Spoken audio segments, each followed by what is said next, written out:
In the mirror, he spotted an unfamiliar twitch on his face. Raw, unfinished, it resided in his jawline, stretching along his neck's tendons like a taut wire. The rear view showed an empty back seat, but the silence was deafening. He didn't turn the car key. Instead, he remained parked in the driveway, knuckles white-knuckled on the steering wheel, frozen at 10 and 2. It was Amanda's birthday. She opted out of partying this year, explaining her job had been stressful, and she desired a laid-back evening. Nothing extravagant, perhaps sushi and a movie. So he accommodated. He canceled the dinner reservation at her beloved Italian restaurant with the lake view, booked a couple's massage for Saturday instead. Yet now he hesitated to enter the house. He couldn't pinpoint why, except he did not. There were hints. Amanda began locking her phone, which was the first change. Then came the perpetually askew laptop screen, late baths, furtive texting under covers. The smile that no longer reached her eyes when he kissed her forehead in the morning stood out less. And her voice had transformed, becoming terse, brisk, not hostile but detached, as if he was ambient sound in her true life, as if he was a task she had grown past. He told himself not to think such thoughts. But then, last weekend, their daughter Lily had asked something unusual. They were watching cartoons, and Amanda was upstairs preparing for brunch with friends. "Daddy," Lily had said, "why does Mommy wear her shimmering lipstick when she goes out with Aunt Claire but not with you?" He chuckled nervously, answered, "Mommy simply enjoys dressing up at times." But the question hung in the air like smoke. Now it was Amanda's birthday. He had left work early, purchased her favorite cake. Dear friends, if you enjoy this story, please like and subscribe to our channel. It will motivate us to make more videos like this for you. In the aroma of white chocolate raspberry, he found a note tucked within his jacket. "Though we've been apart recently, know I cherish you. Let's mend this." The pocket housed it neatly. He opened the car door. His limbs seemed to belong to another. The midsummer air in Virginia was heavy and warm, suffused with the glow of a setting sun. The house remained unchanged. Well-manicured lawn, quiet road, and the rhythmic click of the sprinkler in the Johnson's yard echoed like an unwelcome countdown. Stepping onto the porch, he found not Amanda who greeted him, but Jason Collins, their neighbor. He was expected to be in Florida on a fishing trip with his brother, yet there he stood, pallid and dripping, clutching Amanda's red silk scarf, one she rarely wore. For a fleeting moment, they locked eyes. Jason attempted to speak. Kyle didn't respond, instead moving past him slowly. The cake container slipped from his grasp. He didn't notice it had been slightly flattened until frosting smudged against the side of his trousers. He continued walking down the corridor. The bedroom door was slightly ajar. There was motion within. He entered, finding Amanda there, her back to him, adjusting the hem of an oversized shirt that resembled his old band tee, which he hadn't seen in months. The room held an odd odor, not like candles or shampoo, but artificial, strong, and heavy in the atmosphere. She didn't seem startled. Instead, she turned at a leisurely pace, meeting his gaze. Her face showed no signs of guilt or fear, only the same weary apathy that had become her regular breakfast demeanor. "You're back early," she remarked in an even tone. His mind felt foggy, his tongue heavy as a pebble in his mouth. The disarrayed sheets and two glasses on the nightstand, one still half full with something clear and lemon-scented, caught his attention. Amanda followed his gaze before subtly shrugging, as if it was of no consequence. In a melodramatic manner, she stated, "I warned you, our situation isn't good." Without any denial or apology, merely that phrase, so coldly harsh, echoed in his ears.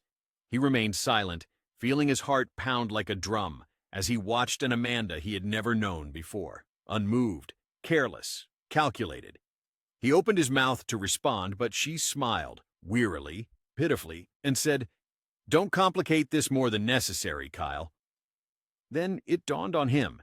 She hadn't expected him to find out, but now that he had, there was no remorse, no attempt to rectify. She was finished and had been for some time. The pain was not from the betrayal itself, but how effortlessly she made it seem. The cake box fell with a gentle thud. Not dropped exactly, just let go. He felt disconnected, as if observing a stranger in his clothes, his house. His wife regarded him oddly, as though he was the intruder. Amanda didn't react when it fell. Instead, she glanced at it casually, her arms folded across her chest, exhibiting indifference rather than fear or defense. It seemed to her this encounter was a tedious obligation before an evening engagement. He entered the room. "Speak it out," he requested softly, surprised by the softness of his voice. "Verbalize what you've been doing." She let out a sigh, as if asked to explain complex mathematics to a child. Upon sitting on the bed, her movements were languid, the sheet knotted beneath her, and she looked up at him with piercing blue eyes that once unsettled him in a pleasant manner. Now they only caused his stomach to churn. "Why must I say it?" she asked. "Because I wish to hear it," he replied. Amanda nonchalantly admitted, "I've been seeing Jason." A brief chuckle escaped him, sounding strained. "Jason? The one who can barely change a tire?" she snapped. "Don't act immature," she retorted. "You don't even know him. I trusted him, let him sit on our couch, helped build his fence, and watched his dog when he was hospitalized." Her gaze faltered for a moment, and the words that followed hit harder than any revelation could have. "I was bored." His eyes remained fixed on her as she casually arranged her legs on the bed. "You believe I intentionally ended up like this?" she questioned, finally allowing a hint of anger into her tone, but it wasn't sorrow. It was frustration. "You can't see yourself, Kyle," she added. "At home, you grumble about work, fixate on your laptop, and doze off before 10. You neither express concern nor inquire about my well-being. You've never expressed dissatisfaction, Kyle. You don't ask, but instead assume." She halted your response with a casual gesture, akin to interrupting a conference call. "Let me make one thing clear," she said. "I'm not going to feign that this is only about Jason. It's not. This is about me. I won't feel guilty for desiring something that rekindles my life again. You haven't made me feel alive in years, and your response was to bring our neighbor into our bed?" She chuckled, a mirthless sound. "It wasn't always like this, you know. It began subtly.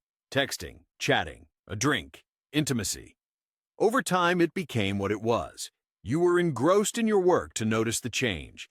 The room seemed to constrict around you. Your heart raced as if out of sync. Every memory you had of us, our first date, our wedding, the night Lily was born, felt contaminated, rewritten by this moment." She remained nonchalant, as if it were inconsequential. "What about Lily?" he inquired. Her face subtly changed, almost imperceptibly. "She'll be all right. Children are adaptable." "No, don't try to deceive me like that," he retorted. "What will you tell her? That mommy destroyed her world because she was bored?" Amanda clenched her jaw. "Don't presume to use her against me." He retreated. The aroma of a foreign perfume lingered, pervading the atmosphere. The bed's sheets remained crumpled. Jason's watch hid partially beneath a pillow. He cast one final glance at her and uttered, "You're not who I assumed you to be." Amanda tilted her head. "The same applies to you." Then she rose, walked past him, and departed the room, neither ashamed nor sorrowful, but with a detached composure of someone who had already progressed beyond it. He couldn't recall exiting the house. Momentarily in her bedroom, watching Amanda depart towards the kitchen, and the next instant found himself outside, standing in the driveway, gazing vacantly at nothing, the crumbled cake box still clutched in his hand. His breaths came out sluggish and shallow. A sensation of levitation over the pavement washed through him, as if the world had shifted 5 degrees to the left. Only he was the one who perceived it. Subsequently, the door behind him creaked open, revealing Jason, neither embarrassed nor remorseful, merely awkward as if interrupting a meeting that ran over time. He remained silent for a while, descending the porch steps, his gaze fixed on Kyle, seeming to contemplate both speaking and fleeing. Their eyes met, and Jason spoke up. "I didn't intend for this to transpire," he said, and Kyle erupted. Not with shouts or movements, but within, something inside him broke. Your words echoed like a dying breath in your chest. "Why for this?" you queried. Your tone was chilled, overly composed. Jason scratched the back of his neck. "Understand, buddy, it all just began unexpectedly. It wasn't premeditated between Amanda and I." "You can't use her name," Jason stated. He blinked. "Very well, I suspected she was unhappy." Kyle moved nearer. "One step, only one. You thought she was unhappy, so you infiltrated her life, my home, my daughter's living space? Do you think that excuses your actions?" Jason looked away. "It wasn't like that, wasn't it? Then how was it?" "Ah." Kyle's voice grew gravelly, harsh. "You visit for beers, sports, Chat about gardening tools and holiday plans while secretly courting my wife? Jason didn't reply. Have you any notion of the havoc you've wreaked? Kyle hissed bitterly. On this family? On my daughter? That realization finally struck home. Jason's expression flickered, a hint of remorse or dread perhaps. Kyle lifted a hand as if to dispel any misgivings with a single, convincing reason. However, Kyle was already walking away. He made his way to the edge of the lawn, standing under the oak tree that sheltered their yard, gazing at the swing he'd constructed for Lily the previous spring. The ropes swayed gently in the summer wind. Jason retreated, crunching gravel behind him. The sound of a car door followed, with Kyle choosing not to turn back. He remained there until the engine started, until the black Lexus backed out of his garage, down the driveway, and turned the corner. No tire screeching, no apologies yelled from the window, just disappeared. It should have felt like victory. He was gone. That man was gone. But all Kyle experienced was the emptiness left by the silence after a storm has passed, leaving behind destruction. He went inside. Amanda was nowhere to be found in the bedroom, the kitchen, or even the open bathroom. He discovered her in the backyard. She reclined in a sun lounger, donning sunglasses while idly swiping through her phone as if she hadn't obliterated their life mere minutes prior. "Did you send him?" she queried without lifting her gaze. Kyle eyed her intently. "You act as though this is routine," he retorted. "As if we're in a TV show. As if this will simply pass. And next week we'll be sipping margaritas on the terrace." Amanda finally gazed at him. "You're exaggerating," she stated. "I didn't plan this. I didn't want it to be Jason. I don't even like him. But at least he noticed me. At least he heard me. For years you were distant, Kyle." He slowly shook his head. "If you had a problem, you could have spoken up. You could have shouted, broken something, anything. But instead, you welcomed him into our lives, into our home, and now expect me to simply comprehend." Amanda tilted her head slightly. "No, I expect you to mature." He almost chuckled, but it wasn't amusing. None of this was amusing. "Then we're through," he declared. "The marriage is concluded." She gave a single nod. At last. No arguments, no entreaties, no remorse. Simply at last. He departed, ascending the stairs, entering the unused room that once housed old tools and camping equipment. For weeks he'd been residing there since Amanda required space. He fetched his luggage. He didn't bother packing clothes. Instead, he took a seat on the bed's edge for what seemed an eternity, uncertain where to commence. The next morning, the house echoed emptiness.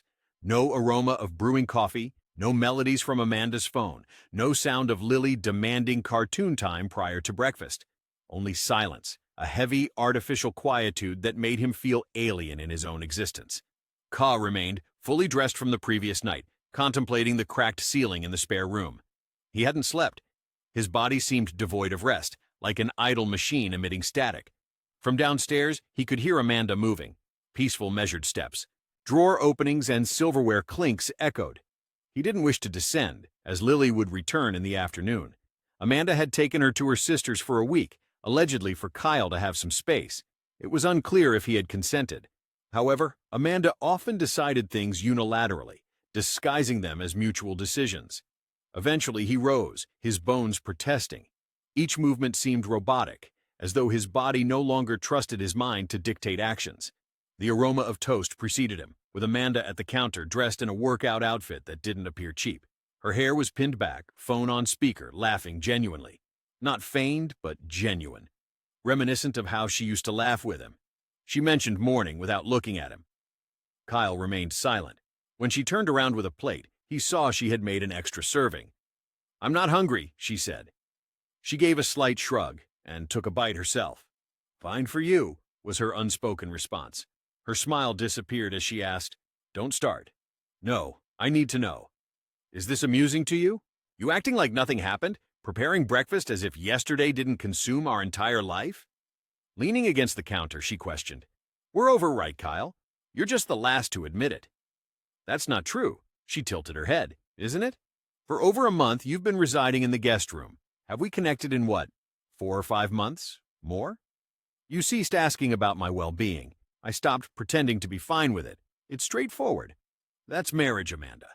One navigates the mess. One doesn't bring someone else in because of boredom or dissatisfaction." She sneered. God, you still cling to that ideal. This isn't a film, he admitted softly. Relationships end. People evolve.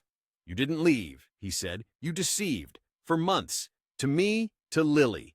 Every day you looked me in the eye and lied. That struck home.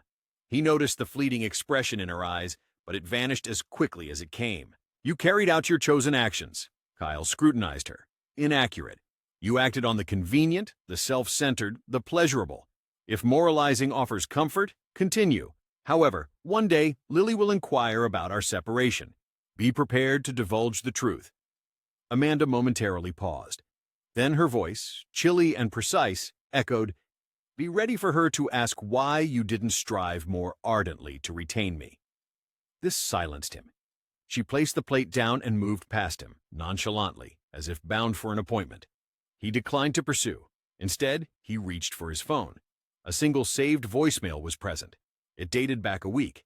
The message originated from Mark, their former neighbor from 3 houses down. Mark had ceased visiting when circumstances turned unfavorable. Now Kyle comprehended the reason. He replayed the message anew. Hey, buddy, I don't want to cause trouble, but you should speak with Amanda. Mark stopped by after it got complicated. You've noticed Jason's car frequently, even during work hours. Perhaps it's insignificant. Still, be mindful that it doesn't catch you off guard. He hadn't responded to my call earlier. He did now. Mark answered on the second ring. Kyle? Said Mark. Kyle felt his throat raw. There was a pause from Mark. Are you all right? Asked Mark. No, replied Kyle. A moment passed. Do you wish to discuss it? Kyle took a seat. The clock in the kitchen ticked methodically, indifferent to their predicament. After a while, he responded. Yes, I think I do. They arranged to meet at the old gas station on Route 12, the one with the broken ice machine and the flickering light. Kyle waited silently in his car, restlessly playing with the steering wheel. Minutes later, Mark arrived, maintaining the same cautious demeanor from their early friendship days. No grand gestures. A simple nod. A furtive look asking if they dared speak openly.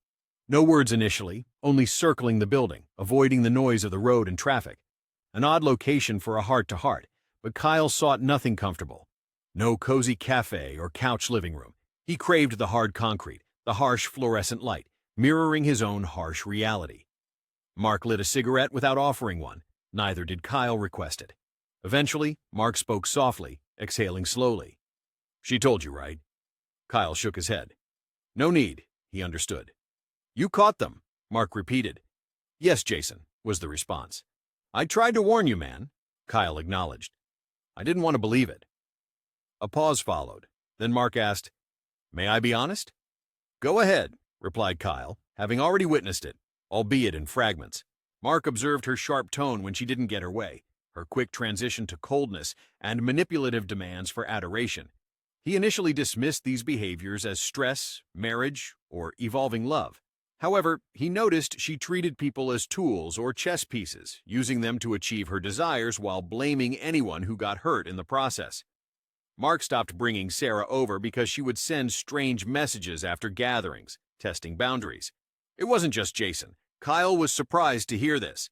Mark had never told him. He felt it might disrupt his life, but now he confirmed her pursuit of Kyle. Mark looked uncomfortable as he admitted it, and Kyle stared at him in shock. She had targeted Kyle too?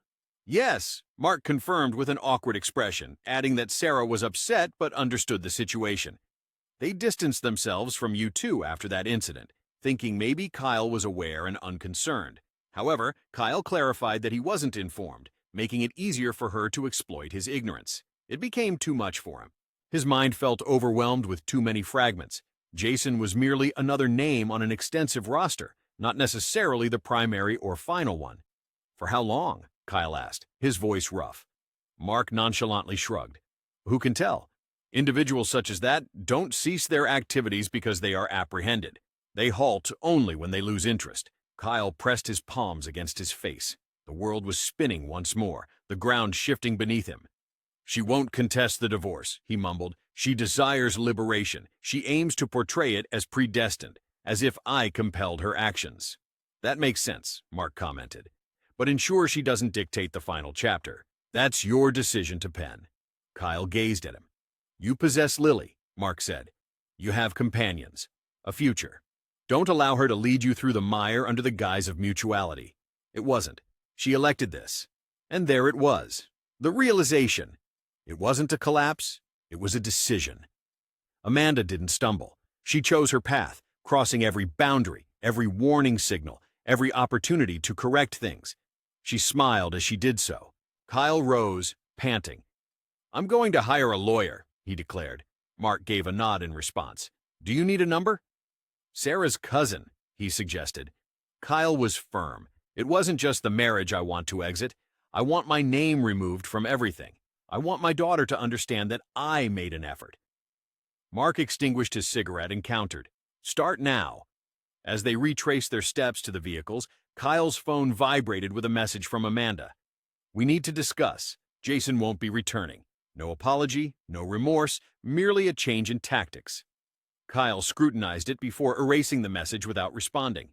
He was done with her games. The legal proceedings advanced swiftly, quicker than Kyle anticipated. He found a lawyer by the next day. The man was blunt, effective, and composed in a manner that eased Kyle's sense of being overwhelmed, instead instilling a feeling of approaching solidity. There were queries, paperwork, more questions, discussions on custody, boundaries of property, matters he had never envisioned dividing with a woman whom he once embraced under cascading cherry blossoms and murmured the word forever to. Initially, Amanda didn't argue anything. Upon being served, she gave a brief blink, scanned the documents with an indifferent expression, and uttered, "I suppose." Puzzled, he inquired, "I suppose?" She retorted, nonchalantly tossing the papers onto the counter as if they were junk mail. "I knew you'd play the victim. You've always been too squeamish for the ambiguous aspects. This isn't ambiguous, Amanda. It's clear-cut, not black and white. You lied, you cheated, you betrayed trust. There's no room for interpretation here." She offered a bitter smile. "You still think life is about villains and heroes. Grow up." Despite wanting to shout, he remained silent. He had been silently screaming for weeks already. Instead, his focus shifted to Lily. The custody agreement granted him weekends and every other Wednesday. Amanda displayed an unexpected casualness regarding it, not detached, but disinterested, like organizing carpools for soccer practice. This left a knot in his stomach. It seemed to him that she was handing over her daughter's future, as if dividing up a streaming account. He prepared the spare room for Lily instead, remodeled the walls with sky blue paint, acquired a bed with LED lights she preferred, populated a bookshelf with titles they once shared. He swapped the ceiling fan, stocked the pantry with her favorite treats. He was assembling, attempting to construct something solid for her and himself. Yet Amanda persistently discovered loopholes in it. She contacted him at unusual hours, posed pressing questions about Lily's supplements, dentist, and teachers that seemed peculiar. Kyle recognized it wasn't about their daughter. It was about power, a power she felt losing grasp of. Then emerged the letter, not an email or a text message, a tangible letter in Amanda's handwriting, left in Lily's school bag.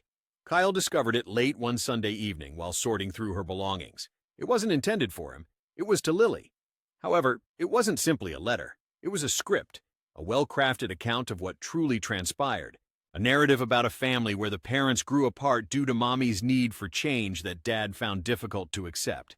It involved a subtle manipulation presented as honesty. Kyle perched on Lily's bed, clutching a letter that quivered in his grip. Upon Lily's entrance, brushing her teeth, he concealed it beneath his thigh. She snuggled under the blankets with her favorite turtle. "Did Mommy pack my blue pajamas?" she asked. He replied softly, "Yes." She smiled. "I missed you," he acknowledged, holding back all he wished to express. "I missed you too." That night, following her slumber, Kyle perused the letter and dispatched it to his attorney. The next morning, the attorney remarked, "This alters things significantly. She's attempting to wield your daughter as a weapon. What should we do? We fight more strongly." Amanda overstepped boundaries, not just within their marriage or with Jason, but now, in her effort to maintain her reputation, she was prepared to alter Lily's recollections, distort a child's comprehension of truth. Revenge was no longer the focus. It was about safeguarding. Bracing himself, Kyle understood there would be no more mutual courtesy or easy departures. Amanda had ignited a conflict without weapons, and he'd been wounded from day one, unaware of it. Now he was alert, and this time he wouldn't yield. Amanda acted swiftly.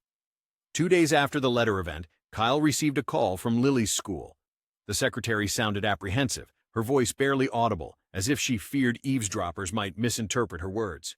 "Mr. Mason, we merely wanted to confirm." This morning, Amanda asked to alter Lily's emergency contacts and pickup permissions. She omitted her name. Kyle's heart skipped a beat. Had she just said that? She claimed it was only a formality, something about schedule adjustments, but school policy mandates both parents' approval for such changes post-divorce, particularly during legal disputes. He hadn't sanctioned anything, clearly, but felt it necessary to inform you. He barely managed to thank you, his mouth feeling arid. An hour afterwards, Amanda phoned. "You acted without my knowledge," she stated bluntly. "You concocted a tale for the school to make me seem unsuitable. You aimed to remove me from my child's life," he retorted angrily. "I merely clarified that I am not always reachable," she responded tersely. "Are you playing the victim again, Kyle?" he asked accusingly. Indeed. He could hardly identify her voice anymore. It had lost all its softness, all its humor.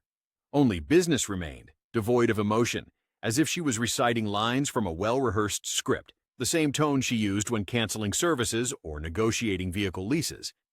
"Transactional. Impersonal. I won't let you distort this," he declared. "You don't get to control everyone and think no one will challenge you," Amanda sneered softly. "So melodramatic." That sneer echoed in his head for the rest of the day, haunted him in meetings, traffic, grocery stores, where he'd momentarily forget purchases. It reverberated within him, not deafening but persistent. That night, once Lily was asleep, he discovered Amanda's old planner hidden in a drawer she'd neglected to empty. Many pages were damaged or stained, yet tucked between receipts and smudged lipstick notes was a list titled, "What I Deserve, No Regrets." He scrutinized it for a prolonged period. It contained bullet points, actual bullet points. Attention, autonomy, excitement, someone who listens, no more criticism, control over decisions. It was marked 3 months old. 3 months ago, they were still sharing dinners, still putting Lily to bed as a team, still attending the Harper twins' birthday party and posing for photos as if nothing was fracturing beneath. He flipped the page and saw another list. Qualities Kyle will never possess. That one momentarily halted his breathing. Spontaneous, passionate, curious, lively, bold enough to depart. The tick was beside the last item. She desired him to depart, absolving her from the duty. Thus she could casually dismiss, raise her hands, and assert, "Observe, he's gone. Not my misfortune." It dawned on him that Amanda had been constructing a narrative, painting a picture of reality where she was the brave woman reclaiming her life, and he was the feckless, domineering spouse blind to her. She sought to play the part of the victim and the savior. She wouldn't relent. Not with Jason absent, not with the divorce underway. She craved control, and if she couldn't secure it through allure, she'd seize it through power, active or passive. Kyle leaned back, expelling a deep breath. He was no longer afraid of Amanda. However, he had ceased to underestimate her. That evening, he began cataloging everything. He installed an app for logging calls, archived texts in an encrypted folder, stored voice messages, photocopied every handwritten note Lily brought home. His attorney had cautioned that things might worsen before they improved, and now Kyle was prepared. Not for retribution, but for understanding, for evidence. As Amanda weaponized truth, Kyle was learning to counter fire with something more frigid, something more potent. Facts. His first genuine confrontation unfolded unexpectedly. It was a drizzly Wednesday morning. After dropping Lily off at school, he spotted Amanda's SUV at the opposite end of the lot where she wasn't scheduled to be. They had established a timetable through her lawyer only 2 weeks prior, but there she was, parked recklessly along the curb in heels unsuitable for the school's uneven pavement. Kyle maintained his composure as he questioned, "Amanda, what are you doing here?" She lowered her sunglasses and returned a frosty smile. "I'm picking up Lily. She just went inside. It's 8:10. Amanda tilted her head. "You didn't inform me about taking her to an appointment." "I wasn't aware. And there's no scheduled appointment." She moved closer, arms folded. "I don't need your approval for visiting my daughter. The custody agreement requires you to comply." Her smile dissipated. "I'm her mother, Kyle. I don't have to inform you like a babysitter would. If I wish to take her to brunch and converse, I will." Kyle remained composed. He retrieved a printout from his jacket, the revised parenting schedule, signed by both lawyers. Marked as approved. Legally binding, he said, handing it to her. Amanda gritted her teeth. This isn't about you or me, Kyle murmured. It's about Lily. She requires consistency, not unexpected changes and unannounced class interruptions. Amanda tore the document in half, dropping it into a puddle at her feet, and left without saying anything. Let's see what the court decides. Kyle observed as she drove away without uttering a word. Afternoon found him submitting an incident report, both to his lawyer and the school district. Within 2 days, a hearing was arranged. Amanda, disregarding their agreement, had attempted to bypass it entirely, and Kyle possessed the evidence. Witnesses, timestamps, emails. His habit of documenting was already reaping benefits.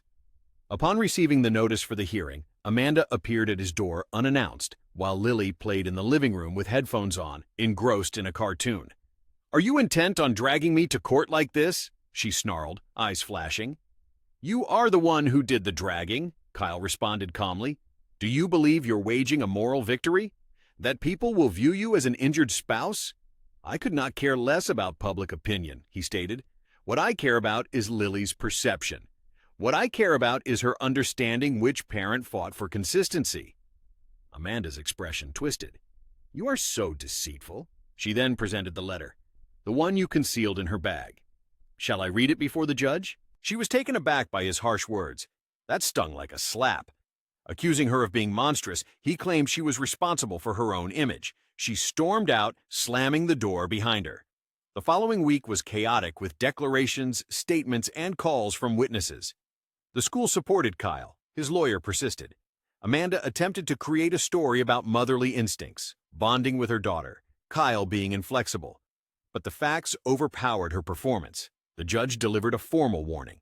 More transgressions would result in reduced custody. As the verdict was read, Amanda's expression was not one of despair or sorrow, but rage that she didn't prevail. That evening, Kyle sat by Lily's bed as she dozed off. She murmured in her sleep about a tale they had read earlier, a tale of a courageous fox who stood firm despite the forest turning against him. He glanced at Lily's tiny hand clutching the edge of the blanket. He discerned something. This wasn't merely existence. It was a mission. Amanda had declared war with a smile, while Kyle learned how to triumph through silence. An apology, unexpected, came on a Monday, late in the evening as he shut Lily's room door. The house held a quietude he adored once more, the tranquil hush of a home no longer on tenterhooks. His phone buzzed within his pocket, carrying Amanda's message. "Can we discuss something? I'm outside." His initial impulse was to disregard it, letting the silence serve as his response. However, an undercurrent, not desperation but dissonance, made him pause. Opening the door, he found Amanda on the porch, arms folded without makeup, her hair tied back, a sweatshirt oversized for her silhouette, deviating from her usual polished appearance. She appeared vulnerable, deflated. "I won't stay long," she said. He nodded, denying her entry. She remained motionless, just gazing past him into the hallway. The house scent had changed. He stated, "I cleaned it." She chuckled dryly once. "Of course." A pause ensued before she spoke again. "Jason has relocated to Illinois. He took a new job, decided on a fresh start." Kyle merely raised an eyebrow. "I supposed I'd feel something," Amanda mused, not looking at him directly. "Perhaps regret or relief, but instead I feel hollow. You came here for what reason?" She shook her head. "To admit my mistake." That took him by surprise. "I was selfish, cruel." A brief silence followed before she continued. "I chose Jason over you, over this house, over the life we built. Ever since, I've tried to rationalize it." Kyle remained silent, his jaw tightening. "I convinced myself that you were dull, that you didn't understand, that I needed more," she confessed. "But the truth was, I wasn't the solution. I was the problem." The words hung heavy between them. "I don't seek forgiveness," she said. "I recognize I don't merit it, but I felt compelled to express it." He gazed at her for a prolonged instant. "I'm unsure of what you expect me to do with that." Amanda looked away. "Nothing. I simply didn't want Lily to assume this was entirely your responsibility. I've been altering the narrative in my mind, for her. I won't continue doing that." A pause. "Then Kyle mentioned that you claimed I wasn't courageous enough to depart. You were mistaken." She nodded slowly. "Yes, I see it now." They remained silent for another minute. Then Amanda retreated. "Good night, Kyle." She withdrew. No last glance, no plea for reconciliation. Just quiet footsteps off the porch and into the night. Kyle didn't witness her departure. He shut the door, extinguished the porch light, and ascended the stairs. Lily was still asleep, her tiny form nestled under the blanket, secure and undisturbed. He sat next to her, taking deep breaths. Amanda's apology did not mend anything. It didn't alter the past, but it shut a door, one that had remained slightly ajar for far too long. Kyle was now set to finalize it. The formal divorce decree arrived on an unremarkable Tuesday morning. There were no theatrics in a courtroom, no bitter parting words, just a tranquil email from his lawyer, an attached document with signatures, emblems, and the sober finality of legal language that still managed to constrict his chest. Kyle scrutinized it on the screen for quite some time. This sanctions the termination of matrimony between Amanda Lee Mason and Kyle Andrew Mason. 17 words to culminate 11 years. He didn't weep. He didn't explode in anger. He merely stayed still, breathing. The finality didn't wound him as much as he had anticipated. It didn't feel like a loss. It felt like liberation, a constricting knot being untied from his ribs. A breath he hadn't realized he was holding finally escaped. He printed the document, arranged it neatly, and tucked it away in a file beside Lily's school documents and health forms, not in a drawer of embarrassment, but one of details, chronicles. After years of pursuing truth, he now possessed it all.